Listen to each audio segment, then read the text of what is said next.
না।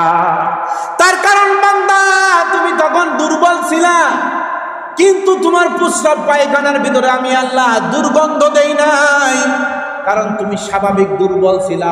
যখন তুমি চলে যাবা তখন তোমাকে আমি এত দুর্বল করব, এত দুর্বল করব, একদিন তুমি বিছনায় প্রস্রাব করলে কমসে কম 3 দিন পর্যন্ত গন্ধ থাকবে।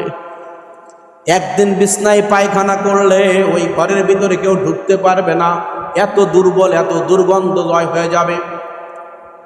তুমি একদিন ব্রাশ না করলে, মেসওয়াক না করলে, মুখ না ধুইলে এত দুর্গন্ধ তৈরি হয়, তোমার প্রাণের বিবি তোমার মুখের কাছে মুখ দিতে পারবে না। অথচ ছোট্ট দুধের বাচ্চা মাসের পরে মাস কখনো দিন বিরাস করে না, মুখ ধয় না, তারপরেও তার কাছ থেকে কোনো দুর্গন্ধ আসে না, কারণ ওরা স্বাভাবিক দুর্বল। সুম্মা রাদাদনাহু আসফালা সাফিলিন।